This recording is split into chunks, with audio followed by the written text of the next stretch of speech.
Hey everybody, welcome to the weekend edition of the show. Can't wait to get started and see what today's questions are on the Cabral HouseCalls. Each and every Saturday and Sunday, we answer 6 questions or about 6 questions each day, just based on your time. I try to be respectful, keep the show to about 15 to 20 minutes per day so that hopefully you can tune in each day and learn just something a little bit new about your health, your overall wellness, weight, anti-aging, longevity, and so much more. So without further ado, let's dive into today's questions. Love always seeing what they are. And it looks like the first one here today is from Marilyn. And Marilyn is asking, in listening to your podcast about healing and sealing leaky gut and SIBO, what is the name of the lactobacillus strain that you start with? I can't quite understand what you said. I've been diagnosed with leaky gut and possible SIBO, but my functional doctor is wanting me to start with probiotics and get upper stomach pain from them. And I get upper stomach pain from them. All right. So what I would do is this. There's no way you should just start with a probiotic. There's just no way. I mean, that doesn't fix anything. And this is not your fault, Marilyn, but I can't recommend enough with something as serious as your health not to work with a practitioner that specializes in the gut, because you don't get rid of any type of bacterial overgrowth or candida overgrowth or any gut issue like H. pylori or parasites just with a probiotic alone. And there's just no single bullet, silver bullet solution. And so what I recommend is I have a lot of free podcasts on digestion. You can find them at stephencabral.com/podcasts. Again, with something as serious as your health, I want you to get the free information first. If you want to crash course in it and get it all in one day, you can go to stephencabral.com/courses. And you can take the one on rebalancing your digestive system. If you want to just say, hey, I don't worry about lab testing, doing any of these things, you can. I mean, you can do the gut bundle, and that's at stephencabral.com/labs. Or if you just want the actual plan to work on rebalancing your gut, that's at stephencabral.com/CBO. Now, you don't have to do or run anything through my company at all, but the labs for the gut bundle will show you what to test. Then you can run them with your doctor. The CBO protocol will answer your question as to what probiotics to start with, because the truth is you shouldn't even start with the probiotic. You should start with removal first, because if there's overgrowth, why are we putting in more bacteria first? Let's remove and use something like Saccharomyces boulardii. Then we begin with the single probiotic, which is the Lactobacillus acidophilus, which acidifies the small intestine, which then does not allow for the overgrowth as we're still doing the removal. But again, it's not just about a probiotic. Probiotic is the outside of the onion, right? It's not the whole picture. So hopefully that was helpful. All right, Sandra's up next. Hi, Dr. Cabral. Love your work and just finished the limited use protocol for high candida. Came up on my big 5. I reintroduced all foods except for eggs. My migraines did not stop and I want them gone. Makes me so hopeful that you say they do have a cure. My rain barrel must have filled back up in 2008 when my painful migraines and hair loss thinning started, and both have continued since. I'm just fully looking into finding your work. For the last 6 months, the migraines are mostly only in the nerves behind my eyes and mainly around the same time as my period, the last 2 to 3 days. For 2 to 3 cycles during the protocols, the migraines came a week after my period. That was the only change. I'm working with a health coach and now focusing on heavy metal detox. And what else should I focus on? Okay, so the big thing is this, that I'm glad you did the CBO, glad you helped with the yeast. Migraines, again, are multifactorial. What is your reason for migraines? We've gone through many times before, higher levels of omega-6, higher level of prostaglandins, higher levels of histamines, food sensitivities, or yours could be hormonal imbalance, right? Because if yours is just the last 2 to 3 days, well, why don't we potentially think it just might be a radical drop in progesterone? Like, would a product like progesterone support help you in order to not get those? Again, I don't know. And the reason why is that no one could tell you what is going to work until we run we could even just, if you wanted to, do the female, what's it called? The female hormones test, the estrogen and progesterone tube, which is very little expense to it, the day when you're getting a migraine. Like, let's just see what do your hormones look like that day in your cycle. And if estrogen's like, let's say a 1 and this is like, let's say day 26 of your cycle, and progesterone's 42, all right, well, your progesterone's half of what it should be, right? It's a low, low number.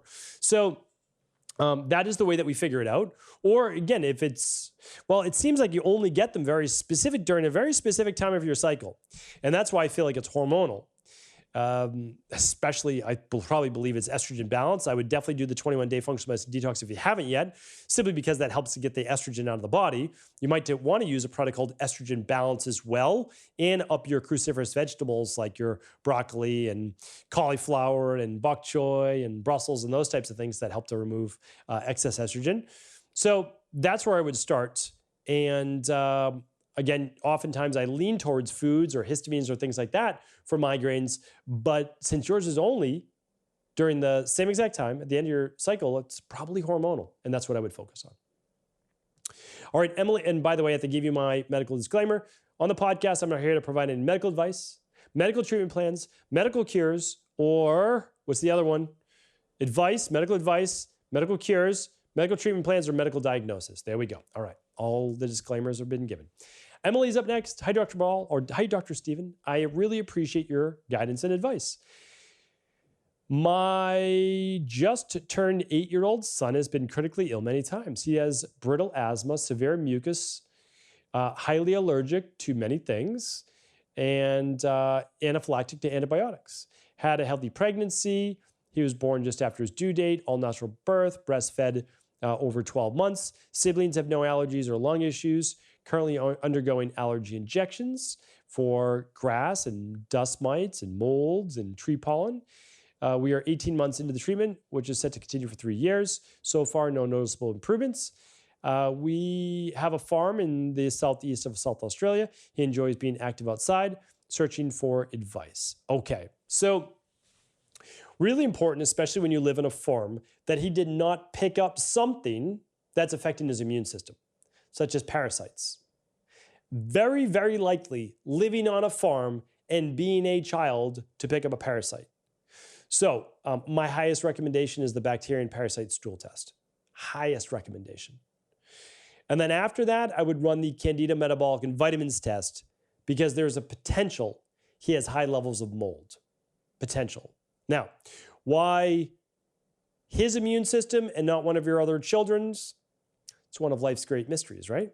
Well, might have picked up H. pylori, might have picked up that parasite first, which then weakened the immune system, which then allowed mold to take place. Or maybe there is some innate issue with the immune system, being anaphylactic to antibiotics, that might not be working well with him. But that's where I would search first. What is going on with the innate immunity that helps to balance Th1, Th2 immunity and inflammation that's going wrong? So that's where I would start. All right. Hopefully that's helpful. And then, of course, just those good nutrients that a child needs, their omegas, their vitamins, their minerals, their antioxidants, fruits, veggies, all those good things that I'm sure you're already doing. All right. Adele is up next. Hello, I'm a 65-year-old female. I'm 5'2", 104 pounds. I'm very active, walking, lightweight lifting, cycling classes, gym classes, suffer from chronic migraines, debilitating many days. After trying numerous preventative drugs, let's see, which is for dementia patients. It's working fairly well right now. Side effects are dizziness, low energy, head buzzing. I plan to begin hormone replacement therapy again soon. Should I? Other options for postmenopausal issues. I've had annual infusions of Reclast the past 2 summers. Osteoporosis is still the same. Wanted me to take a 3rd infusion. Let's see, you have macular degeneration, neck and back pain, osteoporosis. You're taking D3 at a high dosage, calcium, vitamin K, magnesium, fish oil, eat fairly healthy. Just ordered the 21-day detox, food sensitivity test, complete minerals and metals. Any other recommendations? What is too much vitamin D? Okay, a lot of questions. Happy to help. Too much vitamin D is typically more than 2,000 to 4,000 IUs per day. So I don't typically recommend 10,000 IUs per day. It's a lot. Most people, that 4,000 IUs is not enough for, especially at only 104 pounds, right? If you were like 250 pounds, maybe a different story. But 5'2", 104, no, we want I don't know your vitamin D level, so I actually couldn't make a recommendation, right? If your level is like a 55, well then, you're doing great. But you're taking the calcium, you're taking the magnesium, good. Never take calcium without magnesium, or the calcium pretty much ends up in your arteries. Not a good thing. Vitamin K, you're getting that, great. Your fish oil, fantastic. You're doing well. Okay, so what are we looking at? Well, we're looking at other issues, right? Could be catabolic, overall catabolic nature of the body. Sounds like that, 5 to 104 pounds. Some people are just naturally thinner, right? So what do we do?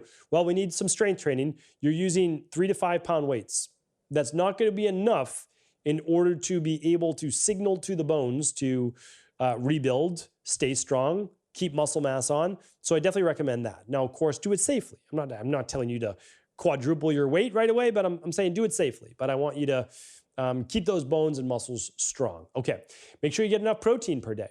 104 pounds, well, 50, 60 grams of protein would be completely adequate for you, but just make sure you are getting in that much protein per day. 15 grams for breakfast, 20 at lunch, 20 at dinner. That's what, 55 grams of protein per day. That's very, very doable, right? So make sure we're getting that. Make sure you're not hypocaloric. Make sure you're getting enough calories so your body's literally not breaking down, and that you're getting enough micronutrients as well. Daily nutritional support is a great shake. You can choose to use it or not. That'll get you your nutrients for the day. So that's that. What else? We've got your exercise. Make sure you get enough sleep in order to improve the overall body. So again, if you haven't read The Rain Barrel Effect, it's free. It's at stephencabral.com. I would definitely check that out. What else? And then there's the issue with the migraines. Well, again, for migraines, I am looking at, and I talked about this previous question today, I talked about menopause earlier. I run the big 5. I look at what are your omega-6s to omega-3s. I look at what are your estrogen levels to progesterone levels. I look at your overall DHEA. I look at your thyroid. I look at your vitamin D, right? That's the stress hormone, moods, and metabolism. I look at food sensitivities, which I mentioned. I look at your gut flora. I look at your B vitamins. I look at your food sensitivity. So all these things matter because there's no one thing. But the crazy thing is there's not more than like 8 to 12 things that cause migraines. So if we can just whittle through the list of a dozen things, then we can figure out the answer.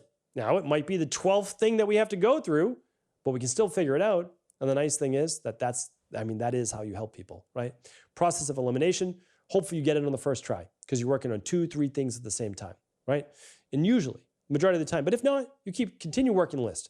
And the good thing is then hopefully you can work with your doctor to wean off a lot of these much more potentially detrimental pharmaceuticals like the infusions. Okay.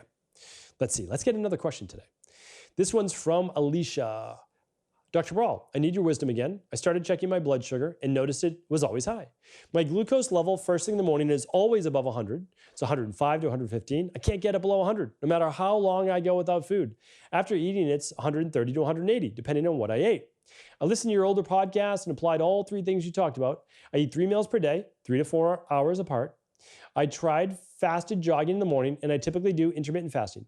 Glucose level is always above 100. I noticed that if I go over 3 hours without food, the glucose level often rises up compared to what it was 2 to 3 hours after a meal. Do you think it's because not eating is causing too much stress on my body? Yes, I do. I'm not typical candidate for diabetes. I'm tall and thin. Vata body type. I'm underweight. My BMI is a 16. Not sure I have to go up in carbs.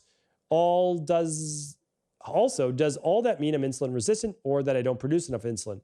Thank you for your help. You're a big fan, Alicia. Okay, so happy to help with this. All right. So low BMI, again, potentially another catabolic structure.